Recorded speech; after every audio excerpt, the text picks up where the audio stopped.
I'll shift us into some true crime and disappearances and whatnot. I was going to say, well, okay, I do like, and this can be like how we start, I guess, if you want. But I had something that I was like saving to talk to you about. Freaking aliens. Tell me. Wait, what aliens? The aliens in... No, like, I just keep seeing it all over social media.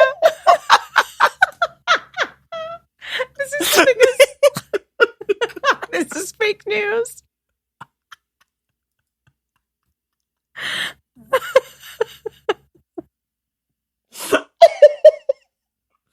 I'm gonna cry.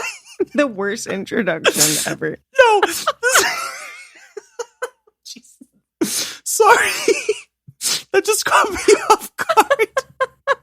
The aliens. The aliens. The ones that I told you from Vegas? No. Have you not seen this all over social media? That they think that there's that the government has aliens. What? That they not that they have aliens. Wait, Stu, I'm gonna throw up. Stop. Okay, hold on. Alien discovery. All I keep seeing all over social media, and I don't have time to actually read about it. Okay. Where did you see this? All over Instagram. That I don't even know what he does or what his name is. I know he used to work for the government, but that they discovered. So every fake news story starts. I don't know what he is. I don't know what he does, but he worked for the government. Okay, you ready? Former intelligence official David Grush says unidentified aerial phenomena, aka like a UFO, have been captured by the U.S. government with, quote, biologics inside of them. Okay, well, that's aliens for sure. Yes. Wait. So I can't believe you haven't seen it. I was like literally not texting you about this, like waiting to bring it up on the podcast. So, okay, is this just one guy who's like riffing, or is this like confirmed by any... So is he currently employed by the government, or is he like a disgruntled former employee? I think he used to be. Okay, let me just see. Okay. So this is a big story though. Wait. It's huge. What's his name? David Grush, you said? David Grush, like okay, so people are calling him SCH. Oh, people are calling him a UFO whistleblower. Yes. Oh, wow. UFO hearing key takeaways. Oh my God. This is like big. This is on like NPR and like CBS. It's huge. I mean, and then literally when asked whether the U.S. government has information about extraterrestrial life, Grush said the U.S. likely has been aware of non-human activity since the 1930s. That I do believe. Yeah. But I also, don't you find it strange to believe that like this is the first time we're capturing aliens? I feel like that would have been something that happened in the 50s, 60s. Well, I don't know how long this like the quote biologics have been in their possession. Like, I think that's the thing. Everybody's like, wait, biologics? What? Like, how long have we had potentially like alien matter in our hands? He looks a little wacky in these pictures. I feel like that's... I think that's kind of what people are saying. They're like, we don't know if we can trust this. And like, well, is he maybe whistleblowing like for funsies, or is it real? Yeah, is he going to get a book deal out of this, a podcast? Because I've been there, honey. I know the game. I mean, we're inviting him on CreepTime, the podcast. You better believe. We absolutely are. That I cannot tell you the way that just tickled me, because I had no idea what you were talking about. Well, I gave it quite possibly the absolute worst introduction that it could possibly have, because I have to tell you, my scope about this has been me at work grinding, and I'll look at my phone and see in like a group chat people talking about the aliens, and I've seen one video of his congressional hearing where he's talking about it, and he says this non-biological or biological matter that they have. Do you know why are these hearings happening? I don't even know. Why is Congress interested in this? What are they planning to do? Oh my God, creepers! We've just lost all of you, haven't we? No. They're so on board. They're here. Oh my God. I honestly, y'all, it's been a tough work week. So all of my news I've been getting it from like literally Instagram Reels at this point. Okay. I mean, some people get all their news from Twitter because that's the fastest place it breaks. I get all my news from TikTok because that's the first place it breaks. Are you reading? I'm just trying You're to filling find in the gaps on the story. I'm actually so curious. I'm like, why is this There's happening? a whole Wikipedia page about it. Well, okay, so let's see. On Wikipedia, according to what Wikipedia says, this could all be faux. It says June 2023, United States Air Force officer and former intelligence official, so he's, credentialed, David Grush, publicly claimed that unnamed officials told him that the U.S. federal government maintains a highly secretive UFO recovery program and is in possession of a non-human spacecraft and dead pilots, is what he said in quotations. So he filed his whistleblower complaint back in 2022. Okay, so that's why he's appearing before the U.S. House, it looks like. Interesting. But even so, it's like, is this just so that the public knows? Like, what is the end game of whistleblowing on this? Because, I mean, if the government has this in their possession, they're probably like, okay, like we should, I don't know. Honestly, I don't want to know. Honestly, let me know. I brought it up because I was hoping you had been following it more than me. I thought you were talking about the misinformation. The ones in Nevada. I thought you were talking about the ones in Vegas that I told you about. Men. Yeah, I was like, is there an update on that story? But you just caught me so off guard. Also, it's Creepers. Hi, Creepers, by the way. Welcome to CreepTime, the podcast. It's like 98 degrees. Stu's burning up. I'm burning up. We're drinking rosé. We have to have our air conditioning off so that it doesn't mess with our audio quality. And we're both in a fever dream right now. And I brought up aliens just to really throw it. Oh, I lost half my bladder just from... you telling me that. That's so much to process. But oh my God, let me get us back on track for a sec. That really caught me off guard. Thank you for bringing that up, though, because maybe we'll cover that on another day.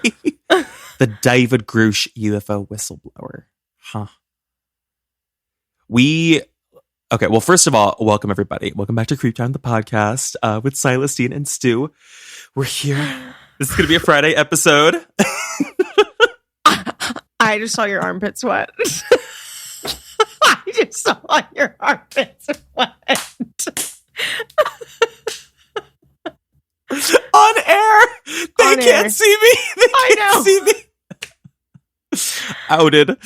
Thank God they can't see us right now. I mean, I literally have the upper lip sweat right now is so intense. Thank God this isn't like a visual podcast because we look like drudged out, wretched, sopping. We would lose all of you.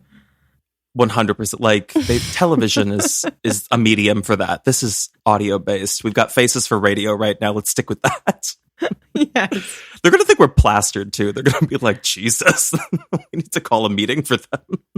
I wish. It's really just, even if I'm drinking rosé right now, it's immediately coming out of my pores. I'm sweating it all out immediately the second I have it's processing very, very quickly. Yeah. I did want to throw you a curveball today. So I don't know if you remembered what was on our list because I think we said we were going to do what? Sleepwalking homicide, right? I think so, yeah. I did a pivot last minute. So sometimes I'll do research, I'll do research way, way ahead of time, weeks out. I'm like, oh my God, I want to do this case for episode 55 or something random. And I just collect all these cases. I stumbled upon one and I was so enthralled with the story. And then I actually saw that it was a recommendation. So let me actually find the person who recommended it. Hold on. This is a recommendation from Autumn Baby. Thank you for suggesting this case. Her name is Autumn Baby. I wish it was Autumn Baby. I wish it was Autumn Baby. She recommended the case of Denise Huber, which is a really, really good case, actually. And she recommended it specifically because she wanted you to react to it. She was like, Stu will lose her mind when she listens to this case. So it's going to be one of those that I'm going to have to tell kind of like a story happening in real time. And it's going to move pretty quick. And it's actually interesting because it's not an unsolved case, actually. So we don't have theories. So I'm just going to run through the story. So are you ready for this? Oh, I'm ready. Because I'm about to take you on a journey. Oh, God. Okay. Oh, God. Let me I take guess a sip before of we this start, rosé. yeah, take a sip of the rosé. While you do, I'll just say thank you, everybody, again for stopping by. If you haven't already, please make sure that you stop to subscribe or follow the podcast. You can turn on the bell notification. And if you could pause this podcast for 90 minutes so you can write us a 20,000 word review on Apple Podcasts, that would be so appreciative. We'd be so appreciative. We shouldn't have reviews after this intro. I was gonna say, I you. was like, Stu, I was like, I'm drunk. I wish I was.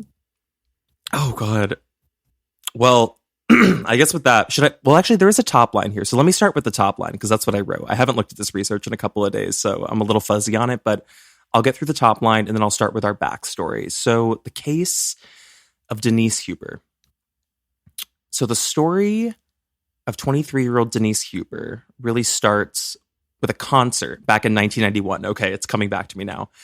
So this was supposed to be a very fun evening where Denise attended a concert with friends, and then it ended in mystery and devastation for a family that never got answers for years. So she attended this concert on that night, and after dropping off her friend, she set forth on her way back home. This is roughly between 1:30 a.m. to 2:30 a.m., from what we know. She never made it back.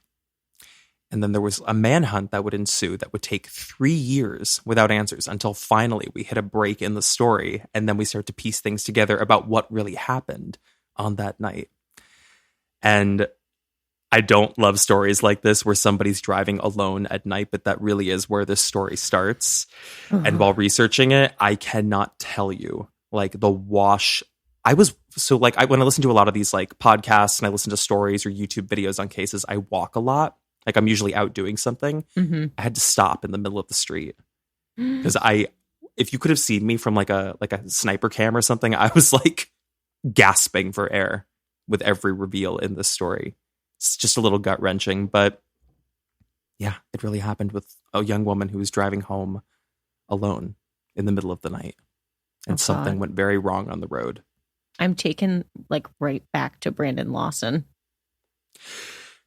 Yeah, I mean, kind of similar in the circumstance of the setup in terms of like car goes off the road, I suppose. I'll get into the full backstory about Denise and like what really happened that night from what we knew from like the jump in 1991 and then what we learned by 1994.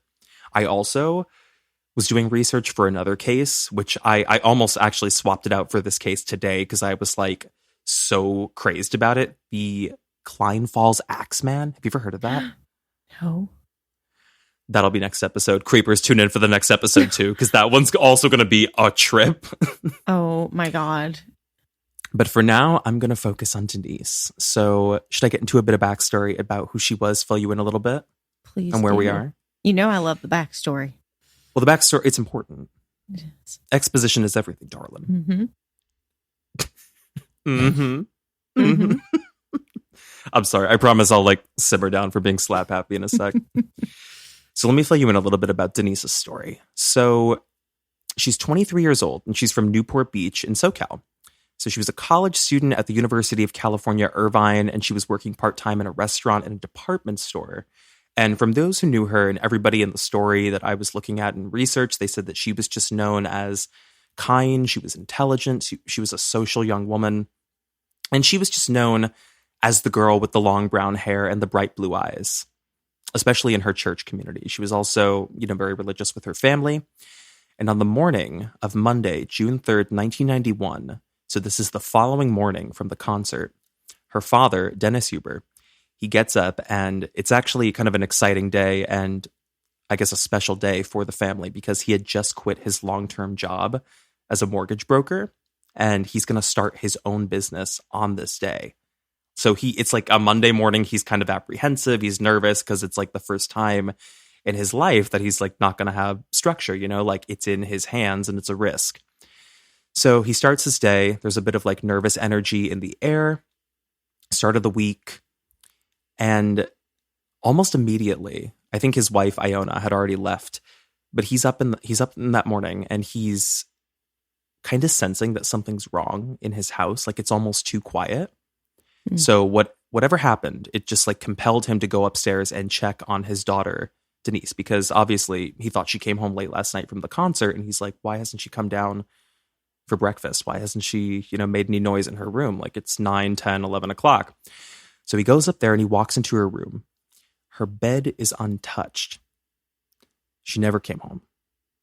So now he's like a little uneasy because it's kind of out of character for this girl, that she wouldn't have come home and she wouldn't have like made a phone call in the morning or something. But he doesn't panic right away. He's like, she's a smart kid. She probably ended up crashing at maybe her friends, because she was drinking a little too much, or maybe it's possible she got so tired on the way back that she decided I have to pull off the road and sleep for a little bit and kind of like wake up in the morning.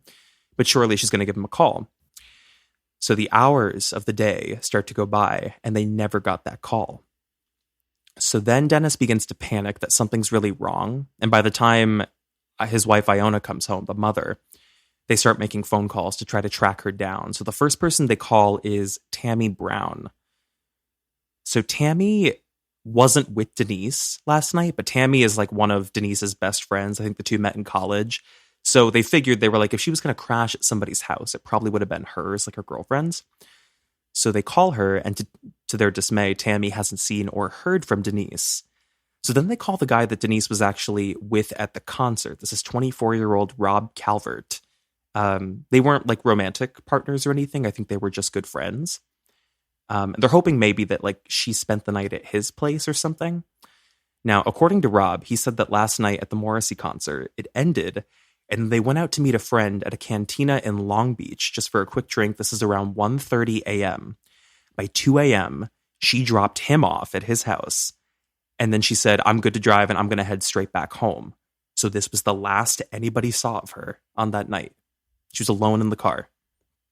So this is when the Hubers start to go into like a bit of like a full panic, because if the last person who saw her said that she was coming directly back home and she never made it, something really bad happened, right?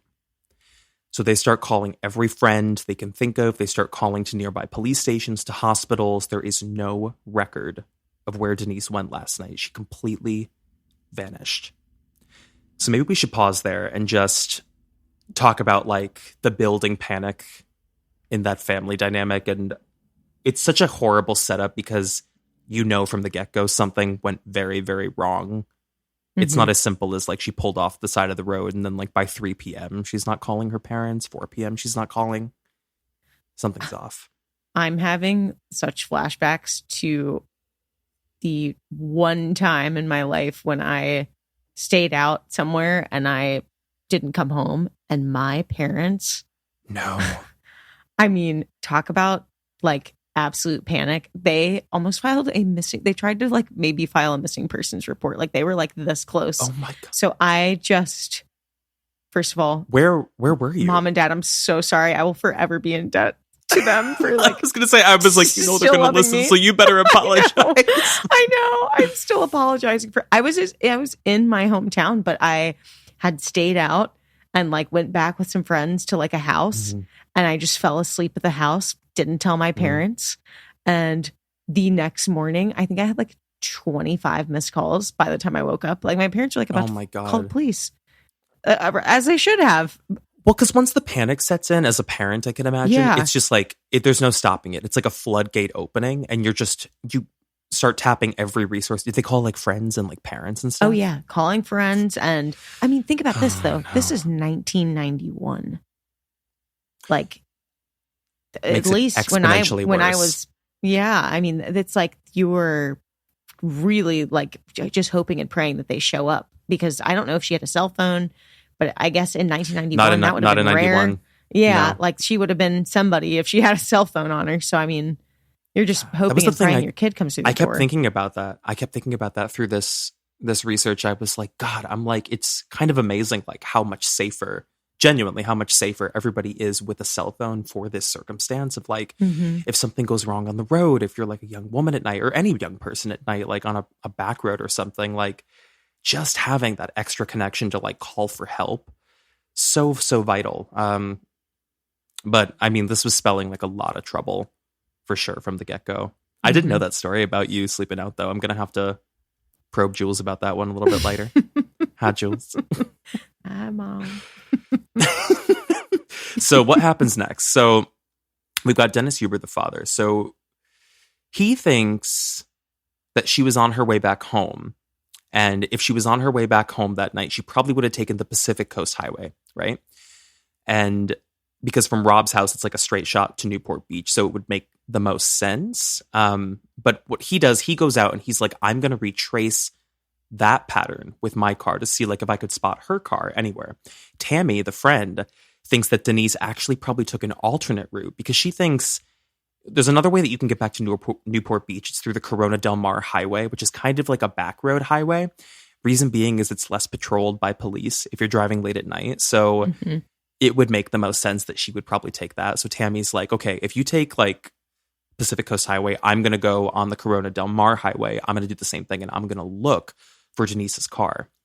So Tammy's out there. She's traveling. She's going like really slow down the roads, kind of like scanning like every which way, like starting to panic a little bit. Kind of, it's that weird experience of like hoping you don't see the worst, but at the same time, you're looking to find something. Do you know what I mean? Of course. Like that's the panic that's building in her. So she's 20 minutes into this drive and she gets to the exit that's going to head towards Denise's house when she spots something out of the corner of her eye.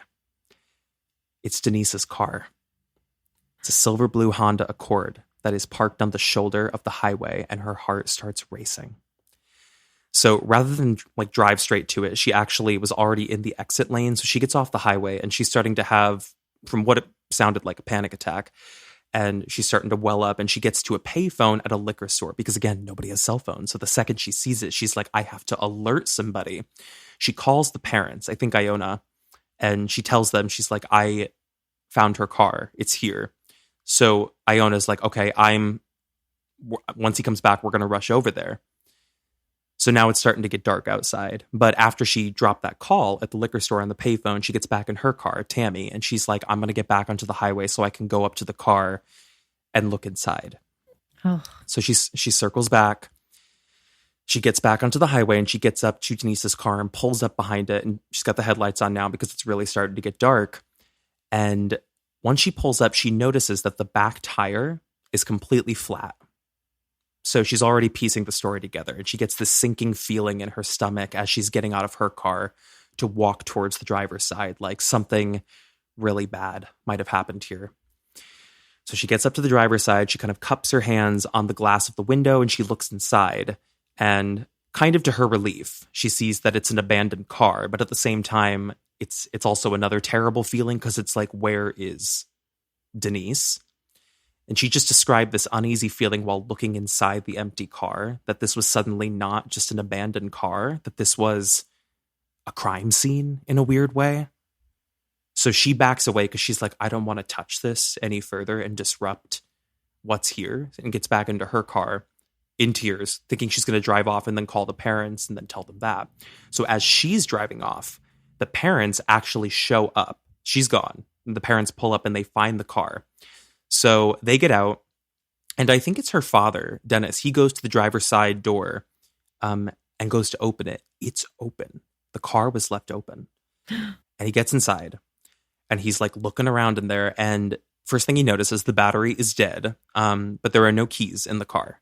Like, headlights can't turn on at all. Battery's dead, and all of her belongings are missing. Like wallet, purse, everything is gone. The only thing that's left in that car was a rolled up pair of pantyhose that were left in the passenger seat, which would become really vital in this case in piecing the story together.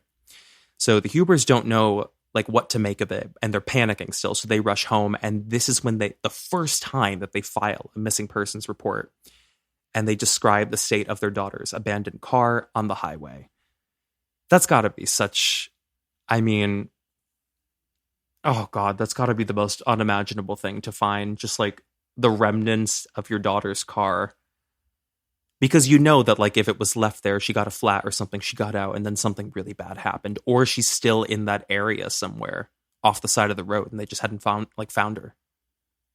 I'm like, first of all, Autumn Baby, you picked a good one. Because I am thinking like honestly to myself that if I am Denise, That sounds exactly like I would be like, oh my gosh, got a flat tire. This stinks. Let me grab all my stuff just in case I can't get back to my car when I go to try to find help. Like, oh my God, this is so, I have such chills. I know that that's probably sounds over dramatic, creepers, but like there's something about this as a woman, like something bad happening to you and you're alone and it's like you got to go find help or figure out how to get home. Like, oh.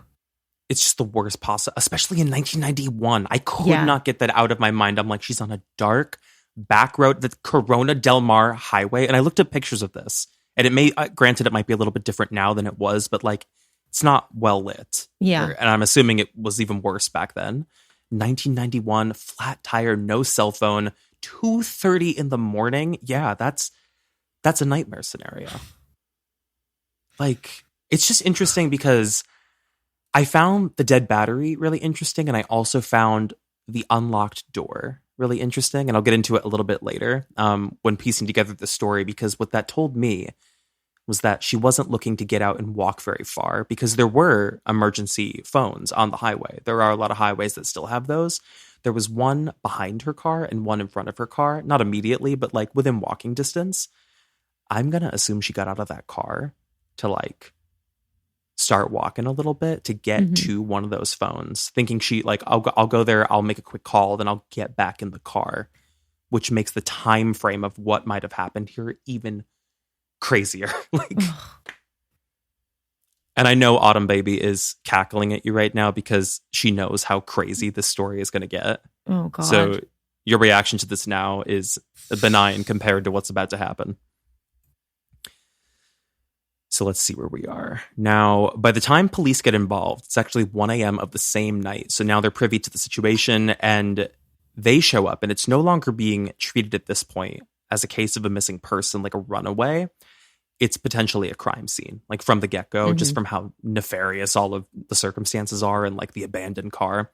Like something clearly happened to her. So they arrive and they start scoping out the scene. I think they spent like hours like looking around the highway because they thought maybe it's possible she got out of the car and then another car hit her and she flew off the side of the road, like something terrible like that. But while they're doing so, they're collecting, different pieces of evidence from the car. They're taking pictures, trying to look for prints. And what they piece together while they're searching, everything is that the tire blew out. This is the story. The tire blew out, turned on the hazards, and then she's like, I got to get out and I got to deal with this. She probably took off her pantyhose because they think this was like a common thing that she did while driving. Like it was like a comfort thing where she's like, oh my God, okay, the night's over. Let me like get these off. That was my first thought. Yeah, they didn't think it was anything like they were taken off or there was like another guy in the car, maybe not at first, at least. So the pantyhose came off, and those become really vital, like I said, because they have a canine on the scene.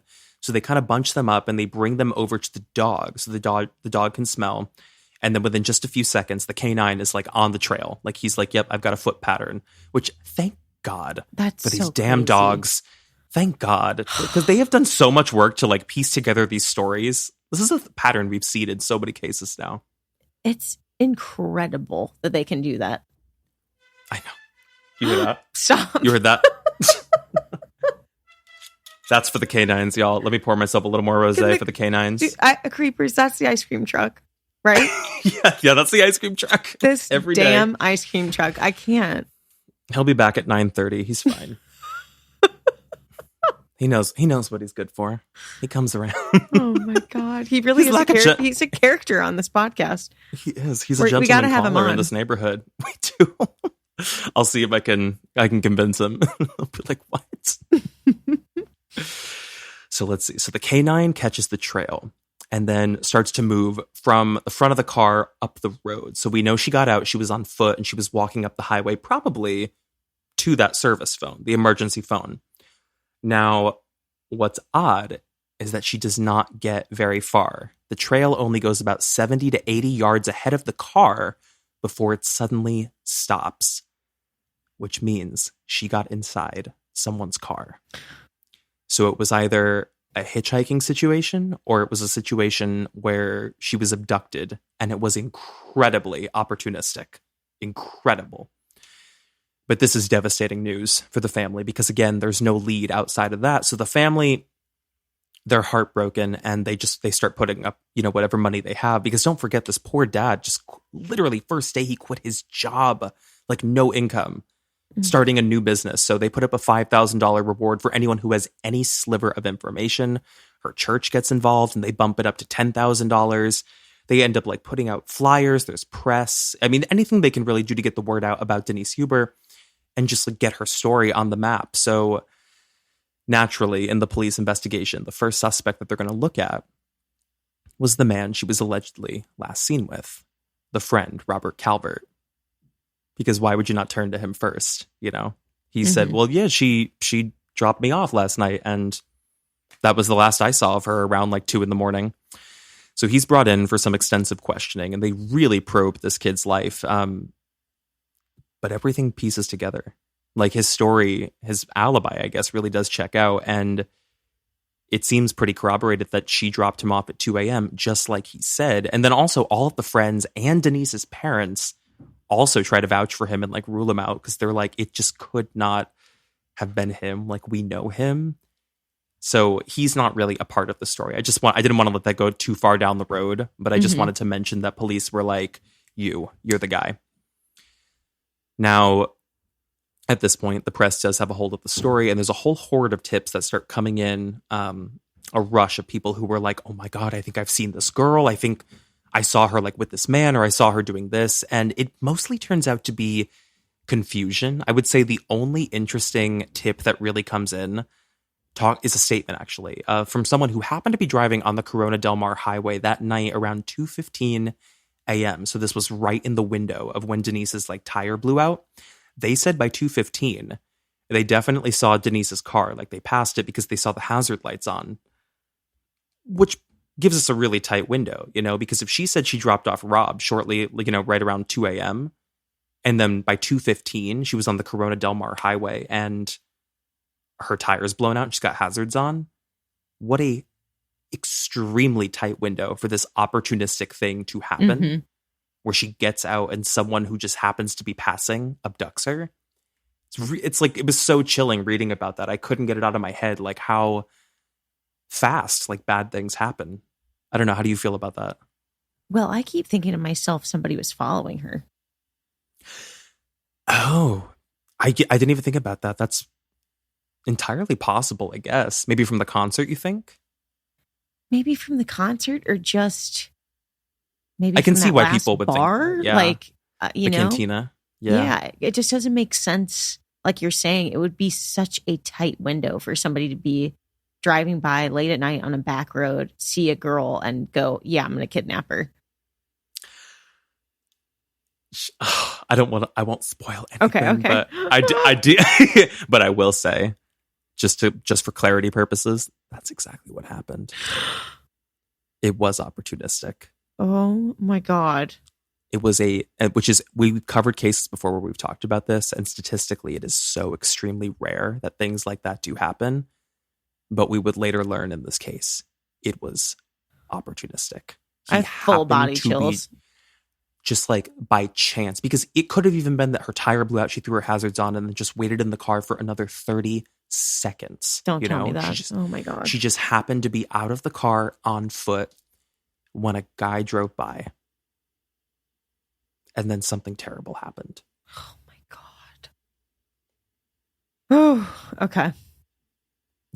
I'm mentally, no, I'm gear shifting. Okay. I'm in fighter mode. Okay. So essentially that's everything that we've got on the case, because it does go cold for years. And it just becomes like a tragic story, because these parents are left with the agony of that burning question, like what really happened to their daughter Denise that night. At this point, nobody has answers. So they actually couldn't bear to stay in California at this point, and I don't blame them. So Dennis, again, he was living off his savings, and he never ended up starting that new business. Given the circumstances, it just consumed them for like a year, like trying to find Denise, because the parents held out hope, but I think the parents were also wrestling with the idea of like the siblings were starting to properly grieve her. They were approaching that idea that like, now that we're like 6 months to a year into this and we haven't found anything, maybe we can assume that something bad really did happen to her. And they're just trying to return to normal life. So Dennis and Iona, they pick up everything. They leave California. They move back to the home state of North Dakota. And then 3 years, fast forward, no answers.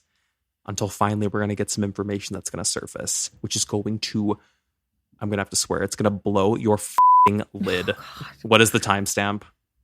58? 58. 44. All right, give me a second. Let me write it down. 58, 44. My heart is racing right now. Oh my God. I'm putting you through a lot. This is not a light one. I really came out the gate swinging after. No, but it's kind of weird because like it's light just in the sense that there's not a ton of like stuff to go off of. Like it is light in that sense. It's not like so detailed, but there's just the idea that this happened to her and it was such a stroke of bad luck is like sending me right now. It's the worst part about this. Well, the story is quite graphic. Like when we get into it, we would learn more, but that is certainly one of the worst parts about the story. Just how truly, truly bad place, like wrong place, wrong time this was. Just horrible. And so rare. I just could not believe that, like how rare this is for this to happen. But anyway, so 3 years pass and then we're finally going to get some information. And it's delivered directly to Iona, I believe, but I'm going to backfill you on like what we learn. So we're going to shift from California and pick up our story all the way out in Arizona, where we would learn something very interesting here because somebody has a story to tell. So all the way out in Prescott, Arizona, we'd meet a couple in their 40s. They go by Jack and Elaine Court, and they're a little bit older. They also like work on their weekends at the Prescott Valley Flea Market, and they sell paint, which is kind of like an odd niche, but that's their thing. It's like a very tiny market, and they've kind of got it cornered. Now, on a June day in 1994, while they're working at the market, there's somebody new who shows up. It's a man named John Familaro. He is tall. He's dark-haired. He has a beard. He's got glasses.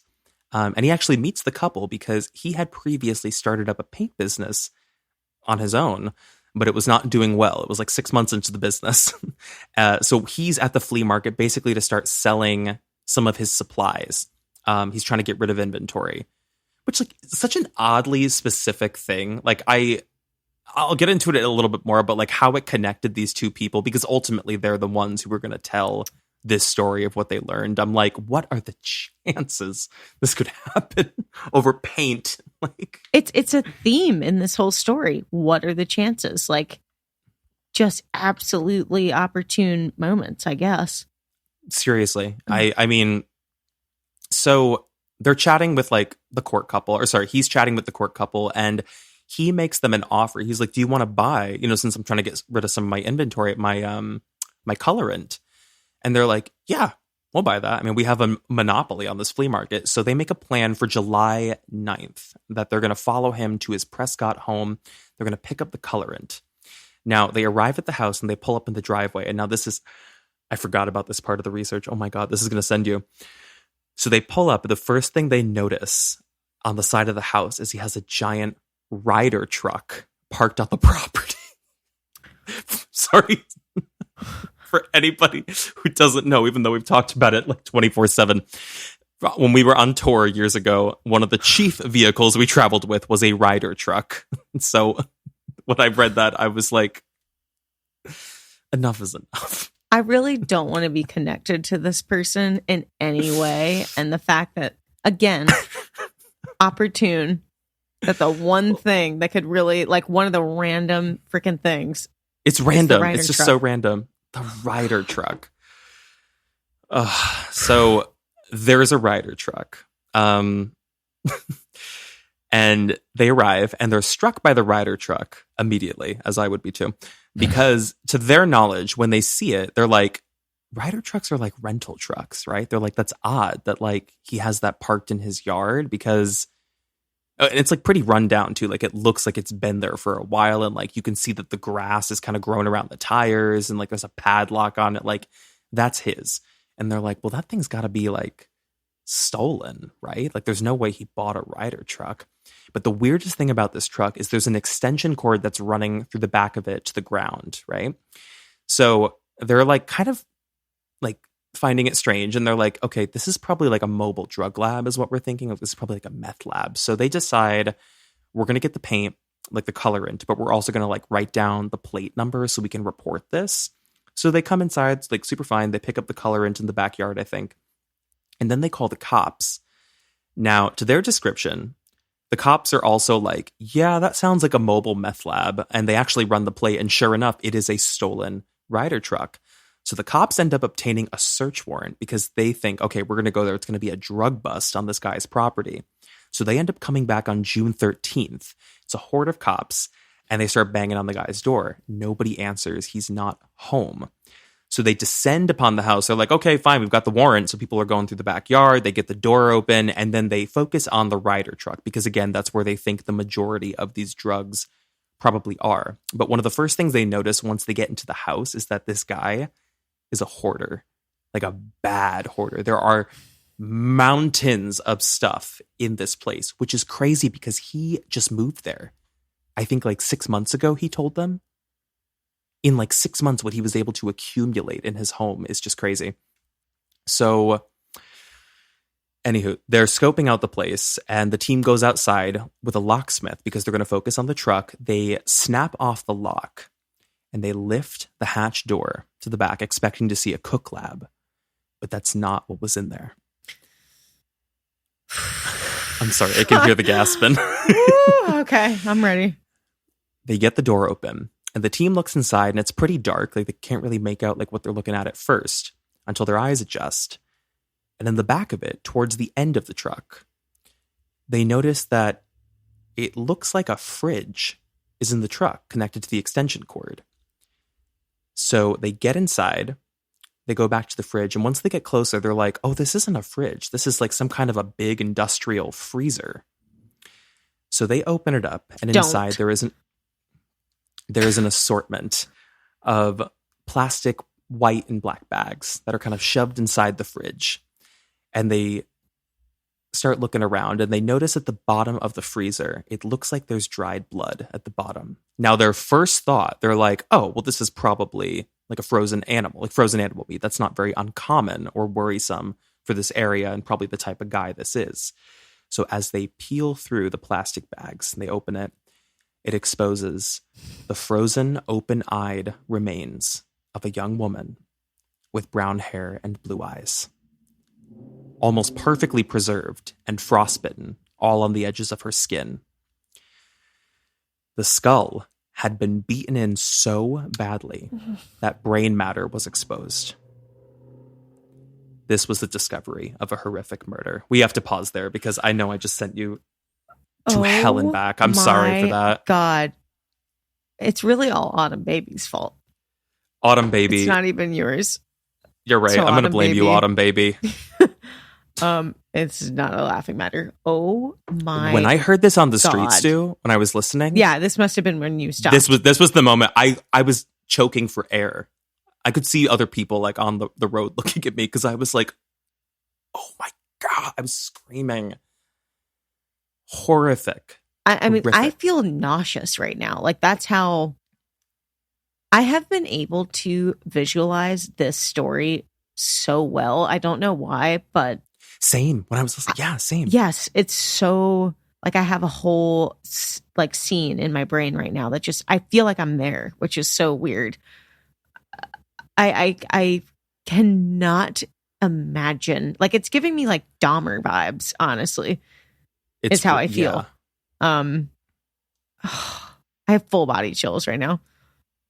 It was, well, I'll get into some more detail about what they found within this bag because, of course, they're all shocked because nobody had even the slightest suspicion that they were going to uncover a murder today. They thought it was a drug bust.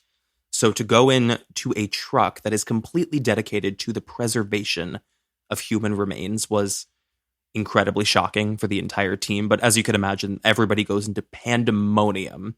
So immediately they're like, stop touching everything. This is a crime scene, like a murder scene, possibly. So Then everybody just starts like going inside because they're like, okay, we're going to have to start like looking around for like murder weapons or like evidence because again, this is a hoarder's house. So it's absolutely insane inside in the midst of all of this. Famarello, I think I spelled his name wrong, but I'm pretty sure it's Famarello. The guy, John, he comes home and he finds all these men in his house. And surprisingly, he doesn't panic. And he actually just like walks up to them and he's like, what's going on kind of thing. And that, they arrest him but they don't tell him right away what for. They're just like, you're under arrest. And then I think at the beginning of his interrogation, he's actually really cooperative because he doesn't know what exactly he's been arrested for or that they found the body. He thought maybe he was arrested for stealing the truck, which is crazy. So he's like in interrogation thinking like, oh, this is for a stolen rider truck. He's like, I'll be able to get out of it. And then he's like, I can explain that. He's like, I've just had like really big problems with like trying to return it. And then I had this thing happen kind of thing. Like he's going to talk his way out of it. The second they're like, and what about the body that you've been keeping in the truck? Mute. And he says, I want a lawyer. So then we go on to what they found inside the house. So they almost gave up actually because the hoard was so intensive. They're like, we're never going to find anything in here. Like it's just a bunch of junk until they get to the basement and they found a self-dug hole into the foundation of the property, which contained this strange collection of like bizarre identifying objects like IDs for people and like different belongings of various women. So they're kind of like going through all of these IDs and they start tracking down every single woman they can find. And they find everybody. Some of them are like past girlfriends of this guy. Some of them are women who never even met him.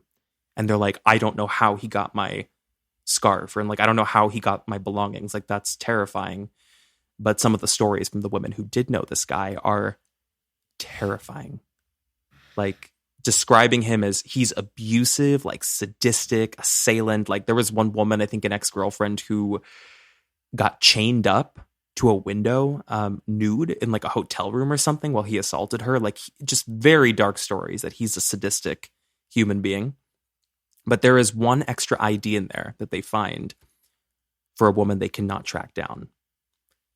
Denise Huber. So this is because at this point when they found those remains, they didn't even make the connection because it was just a random woman with brown hair and blue eyes. But this prompts the medical examiner to thaw the body and then take a print, which is matched to a print of hers that was found on her driver's license. It is a 100% match. Those are the remains of Denise Huber, the girl who was abducted in 1991 on that highway. He put her in his freezer. So we would later piece together what the story is here. But I mean, maybe I should stop first and just ask you about that reveal and just, was it what you expected? No. I mean, I am totally blindsided by this. I feel like I'm in The Silence of the Lambs. I feel like I'm watching Dahmer. Like, this is like serial killer feeling to me. Yeah. Well, it's crazy because she is the only woman he's ever killed, which is it's horrible for anyone to kill, but he kind of fit the profile of a serial killer in my mind. He for sure, I believe, would have become one had he not been caught, because he has all the I agree. hallmarks of clearly he's got problems, and like the hoarding, and also just the narcissistic idea that like he thought that they were arresting him just for the truck. Your brain didn't go the stupidity. Yeah. I think I think that the narcissism in serial killers has always fascinated me, that they will go till the very last second of believing their own myth until the jig is up. It blows my mind. They do not have something in their brain chemically. They don't have that thing that you and I would have where we would start to immediately freak out if somebody found something that we know contained something that was incriminating. Like, you're very right. No, that's 100% true. There is a consistent pattern of like narcissism and arrogance in most of these guys. Yeah. Except for the weepy voice killer. Well, actually, no, he's a narcissist as well. Do you know the weepy voice killer? Well, I'm going to assume based on weepy voice that he maybe he isn't. But he was a narcissist. He was like famous because he was killing women, but after every woman he would kill, he would call 911. And you can listen to all these recordings. I do a fantastic impression of them. He would call and he would like cry about what he did to 911. And it's really chilling to listen to. And like the people, like the dispatchers, it's always like a woman who's like, calm down, like shut the hell up. Like, because he's so whiny. Like he's like, I just killed a woman, I don't know what to do. Like it's annoying and people can laugh at it, but it's kind of haunting to listen to that voice, to hear about like the dichotomy of like somebody who thought they would get pity out of people for what they did. You know? Yeah. I listened recently. I wish I could recommend it to creepers. I can try and find the episode, but it was a podcaster that I love, Pia Baroncini, but her podcast has nothing to do with true crime, but someone in her family is a serial killer profiler and like studies the minds of serial killers, like will literally sit across from them in a jail cell and like talk to them about why they did what they did. And like help police try to better understand like when they're investigating certain murders. Mm-hmm. And just like hearing her talk about how narcissism is such a through line through it. But then there are cases like this weepy, the weepy voice killer, weepy voice, or like honestly, Jeffrey Dahmer was this way, that their thing wasn't even like a narcissism thing. It was just like for Dahmer, he had been abused his whole life, and it was a weird like attachment thing where he just wanted to be close to somebody, and that's why he would kill them. Had he been abused? I don't think. Okay, I was always confused about Dahmer's story. I promise I'm going to get us back on track to piece this case together. But I always read that like Dahmer's like obsession with, you know, killing in like the male human body and like the male physique was like a weird like anomaly. Like there was nothing that could really trace it back to any kind of serious abuse. Was he abused? Because I must have missed that. I don't think he was like physically abused, but I know his mom was like an addict, and then his dad was very cold and like he did not have a loving family. For sure did not have a loving family. His mom and his dad would have like, I don't know if they were actually abusive fights together, like physical, but I know that they had like very intense interactions, and like a little kid should not be exposed to. His was really just more about feeling lonely than wanting to, like, I think he honestly killed because he just couldn't stand the thought of this body not being near him, like the one that he had gotten in his presence. Whereas like somebody like this is just killing probably because there's an anger there, or a wanting to feel powerful. His wasn't that he wanted to feel powerful. He just wanted to feel like there was somebody with him, comforting him. Oh, that's so dark and terrifying. Which is so scary. Like the brain is, oh my God. I remember reading about because when he was young, I think a lot of the fascination people would cite with Dahmer and like the human body or like anatomy and bones actually came from his father, because his father was a scientist. Yes. And when Dahmer was little, he used to play with like animal carcasses and bones. Mm-hmm. And I think it was partially encouraged. I mean, I could be wrong about this, but I think it was partially encouraged by his father, because his father thought, oh, he wants to be a scientist one day. That's exactly what happened. He's taking a scientific interest, but like he's like a child who's developing a morbid fascination with like bodies in a weird way. Yeah. Talk about like opportune, like just the wrong place at the wrong time. I honestly think wrong circumstances. Yeah. I think that's what happened with him. Truly. I think his mental, his brain development was at this crossroads where right at the time that he was going through all this like really awful turmoil at home, he developed this fascination with like death and bodies. Mm-hmm. And even though they were animals, but like it just did not bode well. That's how it starts for that's how it starts. Animals is usually the precursor. Mm-hmm. I thought about doing this, and we should do it for an episode. I have always been so perplexed by the idea of children who kill, because that is actually a shockingly like common thing. And I did research in the past on like some of the most prolific. There are some serial killers that are children, which is crazy to me. So like to imagine like, and you know what's crazy is some of the ones that I'm thinking about, a lot of them have histories of like abuse and like terrible situations at home. There are some of them that don't, which shocks me, because I'm like, what? What happened? Well, yeah, like what drives you? Like what happened there? Like I'm thinking of one off the top of my head.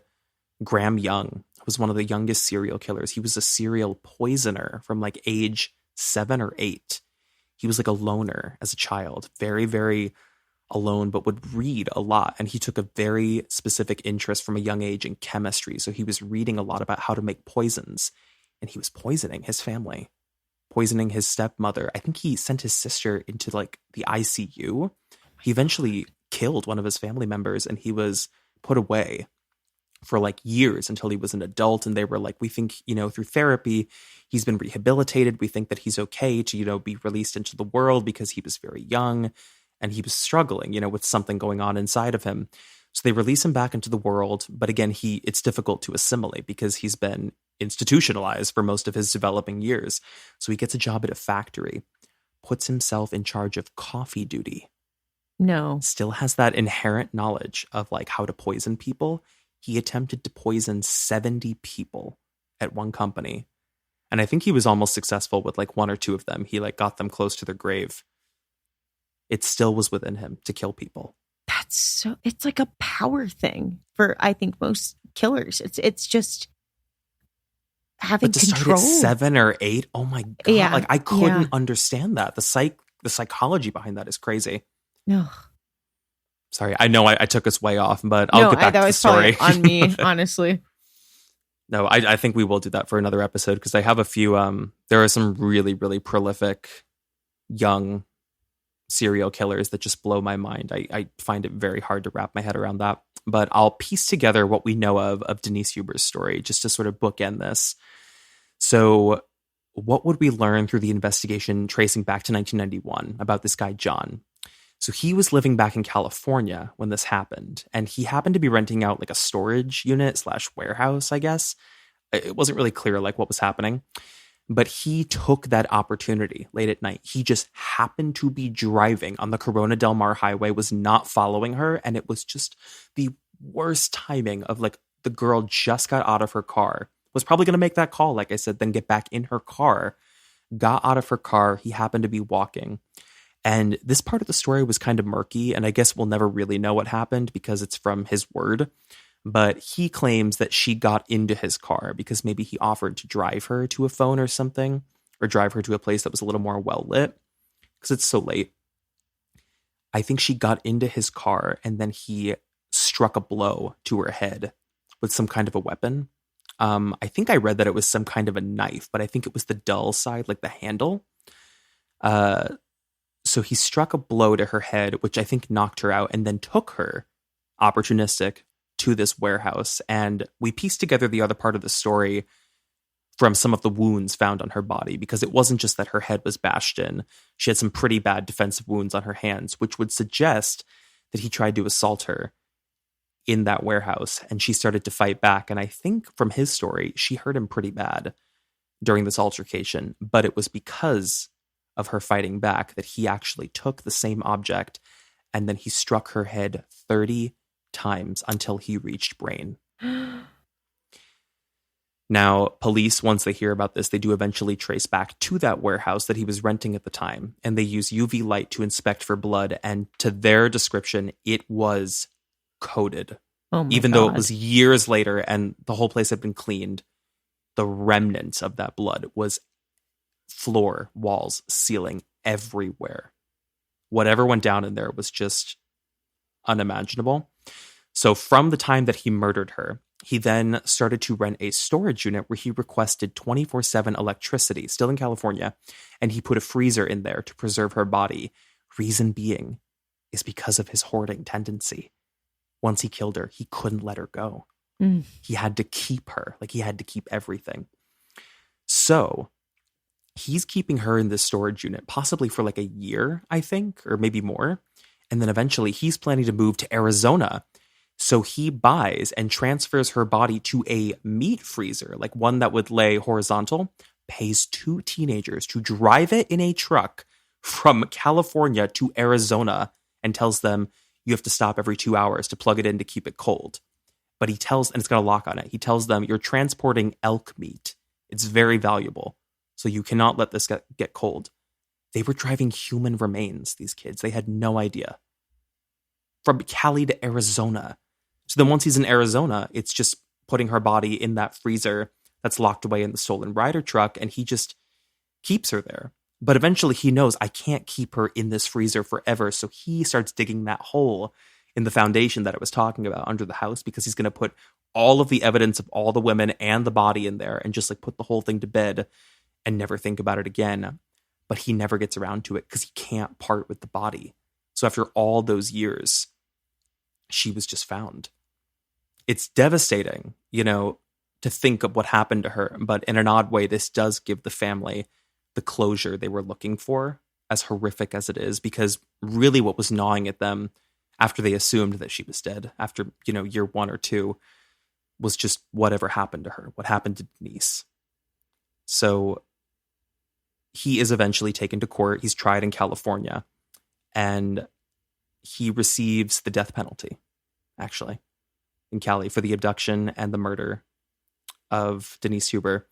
But shockingly, he has not been put to death. He is still alive, because the death penalty in California is tricky, because lethal injection, I believe, is the only legal way in California that you can put someone to death. But it recently, I guess around this time, or sorry, maybe back then is when it happened, lethal injection was ruled inhumane. But there is no other alternative that is legally approved for the death penalty at this point, which means everyone who is on death row is just going to stay there for now, indefinitely. Currently, there are 58 other Orange County inmates who are all on death row, none of which who have plans to actually be put to death. And that's really what we have for the story of Denise Huber. In one final quote that I'll paraphrase from what her father said, which really, really hit me in the gut. He just talks about all of the victims, both living and not. His daughter, who suffered under this guy, John. And he said, some of them have died, Denise, and some are still walking, like us. And that just killed me when I heard that. That's actually amazingly selfless of him to say, because all I kept thinking about while you were describing him transporting the human remains or having those teenagers do it was, I think we oftentimes ask ourselves, we oftentimes say, it's so unfair to these families that they don't get the closure that they deserve. But in an instance like this,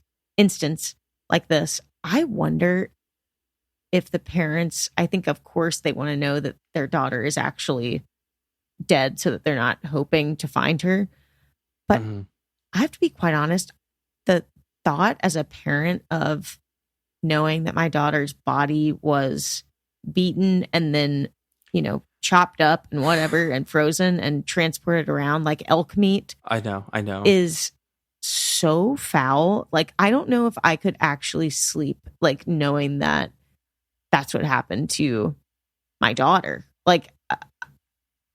I almost just would want to know that she's dead and that's it. You wouldn't want the details. Yeah. Yeah. I honest to God, I don't know. And so I'm saying that because kudos to her dad for being that selfless to take, obviously talk about his daughter, but then also the other victims that didn't come anywhere close to the torture that his daughter had to go through. Well, I think he was also talking about their family. I mean, he was speaking about how they too are victims of this man's terror because of what you're saying, he left them with. Okay. He left them with the scars of knowing a fate worse than death, which was the atrocities of what this man did to her in her final moments, because what they really learned was that she died scared and she died fighting, which was probably the worst thing they could learn, because I think at this point they had already accepted that Denise was dead. She wasn't coming back, whatever happened to her. I think the hope at that point was that it was just painless, or it was quick, or whatever you do to rationalize, I just hope she didn't suffer. But to learn of just how horrific it was what this guy did. And again, how reactionary it was too, because it was really, I don't even know that he planned to fully do this in that moment. I thought maybe he would take her to the warehouse and whatever horrible thing he was going to do to her, I don't know that he planned to kill her until she started to fight back. And she was really starting to, get some jabs at him. Like it was going to be him or her kind of thing. And then he just struck her in the head repeatedly. But truthfully, I mean, there are no heroes per se in the story. I don't want to give too much credit to like the court couple who like showed up and they were like, let's report that Ryder truck. But they were the people who like caught that at the right, like you said, opportunistic, right time, right place, caught that truck. And they were like, you know what? That looks weird. Let's write down the plate number and just report it for good measure. Because it could very well have been, they wouldn't have, hold on, sorry, there's an ambulance flying by. It could very well have been that they saw that and they were like, okay, that's weird, but like not our business, not our problem. And then he would have transported that body to the foundation of his place, buried it. Nobody ever would have found it. Her case would remain unsolved. That is so crazy that they, all because of paint. Like, who sells colorant at a flea market? I mean, this is the most just like luck of the draw kind of case I feel like that we've done. And I've never heard this case anywhere. No. Autumn Baby, I don't know where you dug this one up. Yeah. But how dare you? How dare you? This is so much. Oh, that is it. That is the story of Denise Huber. Thank you so much for sitting through, because I know that was a heavier one than what we're used to doing. I mean, that was, like I said, I was just visualizing that. I felt like, honestly, I was like in it. I felt like that was a movie. It kind of has to be told like that. Like it has to be, like I was saying, it has to be told kind of like the Tika Adams case. You got to tell it like a story instead of like, these are the facts of the case. Like, this is what happened in chronological order. It's nuts. Talk to me about aliens. Get my mind off this. Creepers. We'll give a little reprieve. Yeah. You just wait until the next episode when I talk to you about the Axeman from Klein Falls. Oh my God. Because that one, I'm also going to have to tell like a story like this. You're going to be flying. You're going to need to be sedated. I'm going to send you something. I need to be sedated now. I need to be sedated and I need to be in air conditioning. I need to be I'm just telling you, Autumn Baby, Can I show you something? The second we wrap, stop. Oh my God, you're drenched. The second we wrap, I'm going to go blast it on turbo. And I want you, Autumn Baby, to be envisioning my face over that turbo blast AC. of air. Just, you know what I do? I stand over the AC and I lift my shirt over it so the shirt felt like balloons up. Of course. It cools the whole body. It's what you have to do. Wait, now I can make you laugh. I used to have, when I did theater, there was a musical director in my town. R.I.P. She was the best. But she's no longer with us, but she used to. I got that from the R.I.P. Yes.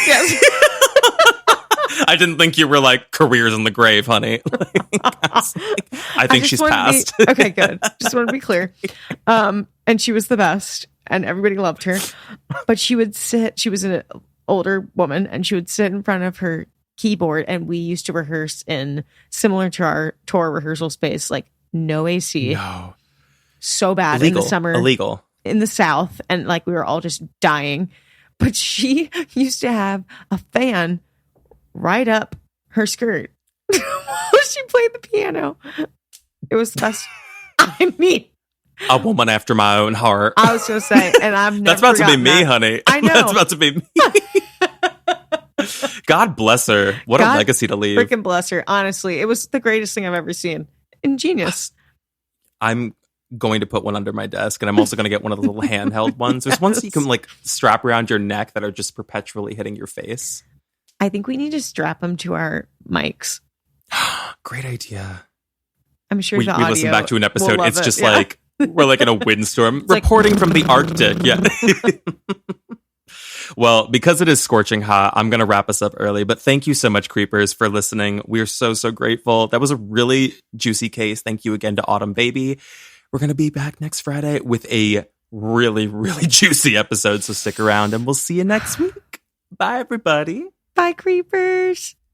Salutations. Oh, wait, what were we going to say last week? We were going to say goodbye and good luck. And good luck. I remembered it. Honestly, good luck to us cooling the hell down. Good luck. Bye, guys. Bye.